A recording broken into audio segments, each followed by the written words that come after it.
నమస్కారం గురుగారు. హరిత గారు నమస్కారం అండి. గురుగారు నాకు ఎప్పటినుంచో కొన్ని డౌట్స్ ఉన్నాయి. అంటే మనం ఎంత బిజీగా ఉంటాం. పొద్దున్న లేసిన దగ్గర నుంచి ఉరుకులు, పరుగులు మన షెడ్యూల్స్‌తో మనం బిజీ. ఆఫీస్ టెన్షన్స్ ఉంటాయి, ఇంట్లో టెన్షన్స్ ఉంటాయి, కమిట్మెంట్స్ ఉంటాయి, మంత్లీ కమిట్మెంట్స్. సో, చుట్టాలు, పట్టాలు ఇవన్నీ మనం మంచి బిజీ షెడ్యూల్‌లో ఉంటాం. ఇప్పుడున్న జనరేషన్‌లో ఈ తిథులు అంత ఇంపార్టెంట్ అంటారా? అసలు మనం వీటి గురించి, తిథుల గురించి పంచాంగం అంత ఇంపార్టెంటా? పంచాంగం గురించి ఎందుకు తెలుసుకోవాలంటారు? చాలా మంచి క్వెషన్ అడిగారండి. మనకు తెలిసింది ఏంటంటే క్యాలెండర్ చూస్తాము. ఆ క్యాలెండర్ కూడా మొబైల్‌లో చూస్తాం. మొబైల్‌లో ఇండియన్ స్టాండర్డ్ టైమింగ్ ఉంటుంది. అందరిది మీకు మొబైల్‌లో ఉన్న టైము, నా టైమింగ్ అదే ఉంటుంది. మనకి మాక్సిమం తెలిసింది ఏంటంటే ఈరోజు ఏం వారము, ఏ డేటు అంతవరకు సరిపోతుంది. ఇంకా మనం మాక్సిమం చూసుకుంటామంటే సండే, సాటర్డేస్ ఎప్పుడు ఉన్నాయి, వీకెండ్స్ ఎప్పుడు ఉన్నాయి. ఇంకా మనకి క్యాలెండర్ ఇస్తారు, వర్క్ చేసేటప్పుడు ఇయర్లీ క్యాలెండర్ ఇస్తారు. అందులో హాలిడేస్ లిస్ట్ ఉంటుంది. వీటికి ముందు సాటర్డే, సండే కలిపి ఏమన్నా ఉంటుందా, వీకెండ్ లాంగ్ వెళ్తే ఎలా ప్లాన్ చేసుకుంటాం, ఇంతవరకు జనరల్గా మనం వాడుతూ ఉంటాం. ఇందులో ఇంకా స్పెషల్ ఫెస్టివల్స్ ఏమైనా ఉన్నాయా, ఈ ఫెస్టివల్ మనకి వర్క్ చేసేటప్పుడు లీవ్స్లో ఏమైనా కంబైన్ కలిసి ఉన్నాయా, సో దట్ లాంగ్ వీకెండ్ అవుతుందా అని ఈ యాంగిల్లో చూసుకుంటూ వెళ్ళిపోతాం. అంతవరకే చూసుకుంటాం జనరల్గా. అది యాక్చువల్గా మనకి మన ఇంగ్లీష్ క్యాలెండర్ అనుకోవచ్చు, లేదంటే వెస్ట్రన్ క్యాలెండర్ అనుకోవచ్చు, గ్రెగేరియన్ క్యాలెండర్ అనుకోవచ్చు, రకరకాల పేర్లతో దాన్ని పిలుస్తూ ఉంటారు. ఇదంతా ఒక సిస్టమ్ అండి. బట్ మన వేదిక్ క్యాలెండర్ అది కాదండి. మన వేదిక్ క్యాలెండర్ మనం నివసించే ప్రతి మూమెంట్ మనం హ్యాపీగా ఉండాలి, ఎంజాయబుల్గా ఉండాలి. రెండోది మనం చాలా హోలిస్టిక్గా ఉండాలి. నాకు నేను హ్యాపీగా ఉండాలి, నా కుటుంబ సభ్యులు హ్యాపీగా ఉండాలి, నేను చుట్టూ ఉండే వాళ్ళు కూడా హ్యాపీగా ఉండాలి. ఎలా ఉండాలంటే ఒకటి మనం బాధపడుతూ ఉండాలా, రెండోది మనం బ్లిస్ఫుల్గా హ్యాపీగా మనం చుట్టూ జీవించాలన్నది ఇంపార్టెంట్ అనమాట. అది ఎలా అయితే మనల్ని మనం కనెక్ట్ అయ్యి నేచర్కి బ్లిస్ఫుల్గా ఉంటే ఏం చేయాలి అనే ఒక విషయాన్ని గమనించుకొని మనకు శాస్త్రాలను, పురాణాలు, వేదాలను కూడా తీసుకొని ఈ టైంని బైఫర్కేషన్ చేసి, ఈ టైం అని మనకి దక్షిణాయనమని, తర్వాత ఉత్తరాయణమని, ఆ తర్వాత మాసాల్లో పక్షాలని, వారాలని మనందరికీ తెలిసింది కదండి. వారం అంతవరకు తెలుసు. మళ్ళీ ఈ శనివారాలని మళ్ళీ మనకి 24 అవర్స్ అంటారు. ఈ 24 అవర్స్ని ప్రతిదానికి ఒక్కొక్క క్యారెక్టరిస్టిక్ ఉంటుందండి మన పంచాంగంలో. చాలా మందికి తెలియదు. మనకి అవర్ అనే మాట హోరా అన్న సాంస్క్రిట్ వర్డ్ నుంచి వచ్చిందనమాట. ఎందుకంటే all European language mother is Sanskrit అని అందరికీ తెలుస్తుందండి. అంటే హోరా అంటే ఒక అవర్ అనేది. ఈ అవర్ని ఇంగ్లీష్లో హోరా అని అవర్ అయిపోయింది అనమాట. అయితే మనం 1 అవర్ 10 o'clock 11 o'clock అంటాం. బట్ మనం వేదిక్ కల్చర్లో అండి, మన హిందూ క్యాలెండర్లో అలానే అండి. ఈ ప్రతి అవర్ కూడా హోరా ఉంటుంది అనమాట. హోరా అంటే చంద్రహోర, బుధహోర, గురుహోర, శుక్రవారం అంటారు. ఆ 1 పర్టికులర్ అవర్ కూడాను ఆ యొక్క గ్రహం యొక్క ఇంపాక్ట్ ఉంటుందండి. మన అన్నోయింగ్లీ మన మైండ్ అంటే దాని మీద ఆధారపడి ఉంటుందండి. ఆ టైంలో మనం ఆ గ్రహానికి సంబంధించిన కనుక పనులు చేస్తే చాలా ఈజీగా పనులు అయిపోతాయండి. ఓకే, మన లైఫ్ని ఈజీగా చేస్తాయండి. ఈజీగా చేస్తాయి. సో తిథులు అనేవి, తిథులు హోరలింగ్ చాలా కాంప్లికేటెడ్ ఉంటుంది అవన్నీ. అందుకని మనకి ఇప్పుడు గ్రెగరియన్ క్యాలెండర్, మన ఇంగ్లీష్ క్యాలెండర్ అనుకోండి 12 pages అయిపోతుంది అంతే. కానీ మన పంచాంగంలో ఎంత ఉంటుందండి, మన పంచాంగాన్ని చూసుకుంటే ఎంత ఉంటుంది అంత అర్థం చేసుకోవాలంటే బట్ ఇట్స్ వెరీ ఇంపార్టెంట్ అనమాట. అయితే మనం ఇప్పుడు అంత డీటెయిల్ గలం. బట్ మీరు అడిగిన విధంగా బేసిక్గా ఇందులో మనకి పంచాంగంలో ఏముంటాయి, మనకి క్యాలెండర్లో కనుక చూసుకుంటే కొన్ని క్యాలెండర్స్, ట్రెడిషనల్గా కొన్ని క్యాలెండర్లు చూసుకుంటే అందులో తిథి, వార, నక్షత్ర, యోగ కరణాలు అంటారు. మీరు అడిగిన విధంగా చాలా బిజీగా ఉంటాం. ఇది ఎందుకు ఇంపార్టెంట్ అంటే మన లైఫ్ చాలా కాంప్లికేటెడ్గా ఉంటుంది. ధర్మార్థ కామ మోక్షాలు మన అల్టిమేట్గా ప్రతి ఒక్కరు చేయాల్సింది ఏదో జాబ్ రిలేటెడ్, వాళ్ళకి ఏదో ఒక ఆబ్జెక్ట్ ఏదో ఉంటుంది, దాన్ని అచీవ్ చేసుకోవటం, ధనం సంపాదించుకోవటం, సమాజంలో ఉన్నతటం, పేరు ప్రఖ్యాతులు తెచ్చుకోవటం, అదే కదా కావాల్సింది. కానీ ప్రతి ఒక్కరికి ఎక్కడో చోట ఒక బ్రేక్ పడతా ఉంటుంది. అంటే ఏదో ఒక విషయంలో కొంతమంది పెళ్లి దగ్గర ఆగిపోతారు, కొంతమంది చదువు దగ్గర ఆగిపోతారు, కొంతమంది ఉద్యోగాల దగ్గర ఆగిపోతారు, కొంతమంది ఇంకా ఒక నెక్స్ట్ లెవెల్కి వెళ్ళడం దగ్గర ఆగిపోతారు, కొంతమంది పిల్లల దగ్గర, కొంతమంది హెల్త్ ఇష్యూస్తో ఆగిపోతారు, కొన్ని అబ్స్టాకల్స్ వస్తూ ఉంటాయి వాళ్ళకి. కరెక్ట్ అండి. అయితే ఈ అబ్స్టాకల్స్ వచ్చిన తర్వాత మనం వాటికి ప్రభావితం అయ్యి బాధపడి ఏడ్చి మళ్ళీ తిరిగి రైట్ ట్రాక్లో రావాలి. అలా కాకుండా మన మహర్షులు ముందుగానే చెప్పేశారు అనమాట. జ్యోతిష శాస్త్రం ప్రకారం అందులో మనం ఇందులో పెట్టేశారు అనమాట. అంటే మనం రైట్ పాత్లో ఉంటే టయానికి పెళ్ళిళ్ళు అవుతాయి, పిల్లలు పడతారు, లైఫ్ అంతా బాగుంటుంది, అప్స్ అండ్ డౌన్స్ లేకుండా వెళ్ళిపోతారు. ఉంటుంది అప్స్ అండ్ డౌన్స్ లేకుండా, బట్ బాధపడరు. కొంతమంది టూ మచ్ డివేట్ అయిపోతారు. అవును, బాధపడేసి మళ్ళీ పైకి వస్తారు. కొన్నిసార్లు ఇర్రివర్సిబుల్, వాళ్ళు వెళ్ళిపోయిన దారి అంతే, ఇంకా వెళ్ళిపోవటం ఎందుకు, మంచి దారికి వచ్చి ఆ దారులు క్లోజ్ అయిపోతాయి. అందుకని ఇలాంటి వాటి విషయంలో మనకి ఇవి చాలా ఉపయోగపడతాయి.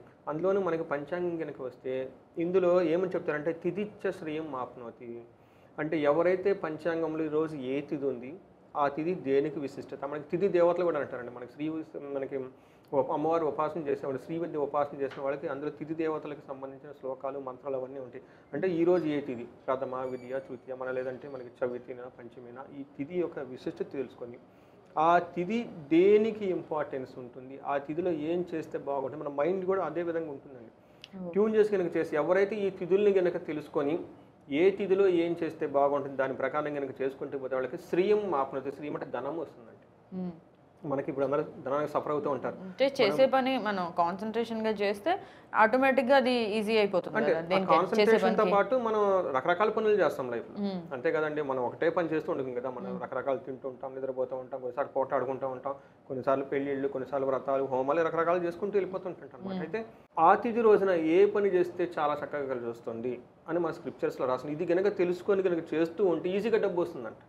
ఓకే, అంటే ఒక్కొక్క తిది ఒక్కొక్క దానికి కలిసి వస్తుంది. కరెక్ట్. సో ఆ కలిసి వచ్చే అంశాన్ని మనకి ఏ రోజైతే కలిసి వస్తుందో ఆ రోజు మనం ఆ పనిని పోస్ట్ పోన్ చేసుకోవడం లేకపోతే ప్రీపోన్ చేసుకోవడం వల్ల మనకి ఈజీగా అవుతాయి. మన క్యాలెండర్ ని నేచర్ కి అనుగుణంగా అపార్ట్ చేసుకోవాలి.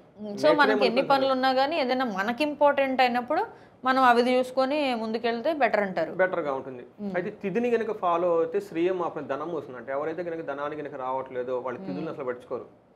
ఏ తిథి ఎప్పుడు చేస్తుందో తెలియదు, అందుకని తెగ బాధపడుతుంటారు, తెగ కష్టపడుతూ ఉంటారు, నాకు మెసేజ్ చేస్తుంటారు మేము ఏం చేసినా కలిసి రాదంటారు. ఈ తిథి జ్ఞానం ఉండాలి.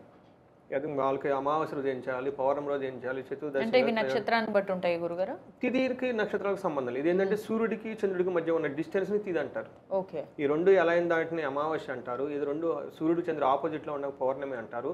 ఇవి మూవ్ అవుతూ ఉంటాయండి. ఓకే, ఇవి మూవ్ అవుతూ ఉన్నప్పుడు ఈ మూన్ చాలా ఫాస్ట్ గా మూవ్ అవుతూ ఉంటారు అనమాట. సన్ వచ్చేటప్పుడు లేట్ స్లోగా మూవ్ అవుతూ ఉంటారు. వీటి మధ్య ఉన్న ఎవ్రీ 12 degrees ని మనకి 16 తిథుల కింద మనకి విభజించారండి. 15 తిథులు అంటారు. ఒకటి అమావాస్య, పౌర్ణమి. ఈ తిథులు కనుక తెలుసుకొని వీటి మధ్య ఉన్న డిస్టెన్స్ మన మీద కూడా పడుతూ ఉంటుంది అనమాట. అలాంటి చతుర్దశి రోజు ఏం చేయాలి, చవితి రోజు ఏం చేయాలి, త్రిదశి పంచమి రోజు ఏం చేయాలి, ఇలా గనక ఎవరైతే కనుక తెలుసుకొని దాన్ని కనుక వర్క్ చేసుకుంటూ ప్లాన్కి వెళ్ళిపోతూ ఉంటే వాళ్ళకి ధనం వస్తుందంట. ఈవెన్ స్టాక్ మార్కెట్ చాలా మంది షేర్లు అమ్ముతూ ఉంటారు, కొంటూ ఉంటారు. కొంతమంది మీటింగ్స్ ఉంటాయి, టయానికి మీటింగ్ కరెక్ట్గా పెట్టుకోవాలి. అసలు మీటింగ్లో పెట్టుకున్న ఆ టాపిక్ ఏంటి, అప్రాపరేట్ టాపిక్ తీసుకోవటం, ఇలా గనక చేస్తే ఆ మెసేజ్ అందరికి వెళ్ళేసి ధనం వస్తుందంట. చూడండి, ఒక చిన్న పని. ఎవరైతే ఈ రోజు లెగిసిన వెంటనే ఈరోజు ఏ తిథి, ఈరోజు ఈ తిథి యొక్క సిగ్నిఫికేషన్ ఏంటి, ఏం చేస్తే బాగుంటుంది అట్లీస్ట్ మనం తెలుసుకొని మైండ్లో పెట్టుకుంటే చాలండి. అట్లా ప్రతి తిథికి ఒక దేవతను, ఆ దేవతను కనుక స్మరించుకుంటే ధనం అదే వచ్చేస్తుంది. నెక్స్ట్ ఏం చెప్తారంటే వారధాయు వర్ధనం, ఆయుష్య వర్ధనం. ఈరోజు ఏమో వారం, ఆదివారం, సోమవారం, మంగళవారం అని మనం ముందు ఒక రోజు కనుక అనుకొని ఈరోజు శనివారం, శనిదేవుడికి సంబంధించింది, గురువారం గురుడికి సంబంధించింది, మనకి మంగళవారం కుజుడికి సంబంధించింది, ఇలా ఈ విషయాన్ని తెలుసుకొని అట్లా ఆ వారంలో కొన్ని పనులు చేయొచ్చు, కొన్ని పనులు చేయకూడదని ఒక లిస్ట్ ఉంటుంది. దాని ప్రకారం కనుక మనం చేసుకుంటే పోతున్నట్టు ఆయుష్ వస్తుందంటే లాంగ్ ఇవ్వటి. ఎవరైతే హెల్త్ కారణాల వల్ల బాధపడుతూ ఉంటారో వాళ్ళ వారానికి జ్ఞానం లేనట్టే. ఎవరైతే హెల్తీగా ఉంటారో వాళ్ళకి నోయింగ్లీ అన్నోయింగ్లీ దీన్ని ఫాలో అవుతూ ఉంటారు. అందుకని అది ఇంపార్టెంట్. నెక్స్ట్ నక్షత్రాత్ రహితే పాపం. మనం చాలా పనులు చేస్తుంటాం, కొన్నిసార్లు హార్ష్గా మాట్లాడతాం, మనకు మంచి ఇంటెన్షన్తో, బట్ ఎదుటి వాళ్ళు దాన్ని నెగిటివ్గా తీసుకునే అవకాశం ఎక్కువగా ఉంటుంది. అంటే కొంతమంది ఏ పని చేసినా కలిసి రాదు, ప్రతిదీ ఫెయిల్ అవుతూ ఉంటారు, ఎవరితో వెళ్ళినా గొడవలు పెట్టుకుంటూ ఉంటారు, వాళ్ళకి ఇంటర్పర్సనల్ స్కిల్స్ సరిగా ఉండవు, వీళ్ళ గురించి నెగిటివ్ ఎనర్జీ బిల్డ్ అయిపోతూ ఉంటుంది. ఎందుకు అంటే వాళ్ళకి నక్షత్ర జ్ఞానం లేకపోతే ఈ టైపు పాపం వస్తుంట. నక్షత్రాత్ రతే పాపం. పాపం అంటే ఏంటంటే నెగిటివ్ ఎనర్జీ. ఎందుకంటే ఏ రోజు ఏ నక్షత్రం తెలుసుకొని ఆ నక్షత్రం కనుక చేసుకుంటూ ఉంటే కనుక వాళ్ళకి పాపాలనే అంటాం. ఎవరికైతే పాపం లేదో వాళ్ళు దుఃఖపడరు, ఎవరైతే దుఃఖపడుతూ ఉంటారో వాళ్ళకి జ్ఞానం లేదనేది చాలా సింపుల్ అండి. ఈ జ్ఞానం కనుక నేర్చుకుంటే చాలా చాలా బాగుంటుంది. యోగా రోగ నివారణం అని కనుక హెల్త్ కాంప్లికేషన్స్ ఎవరైనా ఆల్రెడీ హెల్త్ ఉంటే అది ఎలా బాగుంటుంది, యోగాన్ని కనుక అనుసరించి ఏ యోగంలో ఏ రోగం ఎన్ని రోజులు ఉంటుంది తెలుసుకొని దాన్ని కనుక చేసుకుంటే చాలా బాగుంటుంది. అంతేకాకుండా కరణాత్ కార్యసిద్ధి. ఈరోజు ఏ కారణం ఉందో తెలుసుకొని ఆ కారణం కనుక మనం కనుక కరెక్ట్గా మొదలు పెడితే కార్యసిద్ధి వస్తుంది. కొంతమంది అంటుంటారు నేను ఏ పని చేసినా కలిసి రాదంటారు. ఇలాంటి పనులు చేస్తే దానికి మన సీక్రెట్లు ఇందులో ఉన్నాయి అనమాట అండి. మనం చేసేదాన్ని ఆ టైం సెన్స్ అంటాం కదండి, ఇంగ్లీష్లోనే టైం సెన్స్ అంటారు. రాంగ్ టైంలో చేస్తే ఏమొస్తుంది, రైట్ టైంలో చేయాలి కదా. రైట్ టైం బెస్ట్గా ఇచ్చేది మన పంచాంగం, మోస్ట్ ఆథెంటికేటెడ్ మోస్ట్ హోలిస్టిక్గా ఇచ్చేది. ఆ టైం సెన్స్ అనేది ఎప్పుడు ఎలా చేయాలి, టైం సెన్స్ మన బాస్ చెప్పేది లేదంటే వీళ్ళు చెప్పేది కాదండి. పూర్వీకులు ఎప్పుడు రెడీ చేసి పెట్టారు కానీ మనం చూసుకోవట్లేదు. ఆ టైం సెన్స్ అనేది ఇక్కడ ఇది కాదండి. టైం సెన్స్ ఇది with nature, with God, with our self, with our bliss. అది కదా టైం సెన్స్ అంటే. ఇలా చేసుకుంటే మనకు ఉంటుంది. ఇది ఇంకా పంచాంగం, మనకి పంచాంగ ఫలమొత్తం. మనకి కనుక ఇలా 5 రకాల విషయాలు మనం గమనించి కనుక చేసుకుంటే పంచాంగం వస్తుంది. ఇది ఎందుకు చేయాలి, కాలర్ విత్ క్రుద్ధి మాన్. ఎవరైతే ఈ విషయాల్ని తెలుసుకొని కనుక చేస్తూ ఉంటే బెనిఫిట్ ఏంటి, దేవతానుగ్రహం లవే. దేవతలు అంటే ఎవరు, ప్రకృతి. ప్రకృతిలో నుంచి మనకి పాజిటివ్ ఎనర్జీ వస్తుంది. ఎప్పుడైతే మనకు పాజిటివ్ ఎనర్జీ వస్తుందో వీ బికమ్ వెరీ స్ట్రాంగ్. అంతే కదండి. నా దగ్గర హైయెస్ట్ క్వాలిఫికేషన్ స్ట్రాంగ్, నా దగ్గర ఎక్కువ ధనం ఉంటే నేను స్ట్రాంగ్. నేచర్లో మనం వెళ్ళి చేసుకునేటప్పుడు నేచర్ అంతా మనకు సపోర్ట్ ఇస్తూ ఉంటాయి, ఈజీగా పనులు అయిపోతుంటాయి, అన్నీ మనకు కావాల్సిన వచ్చేస్తాయి.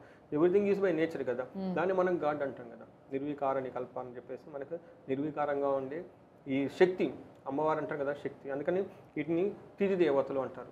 ఇలాంటి మన శక్తి రూపంలో గ్రహాలు మనకి ఇన్ఫ్లుయెన్స్ చేస్తూ ఉంటాయి అనమాట. ఈ విధంగా ఈ పంచాంగ జ్ఞానాన్ని కనుక జస్ట్ తెలుసుకుంటేనే వచ్చేస్తుందని చెప్పి చెప్తారంటే, తెలుసుకొని తదనుగుణంగా చేసుకుంటే బాగుంటుంది.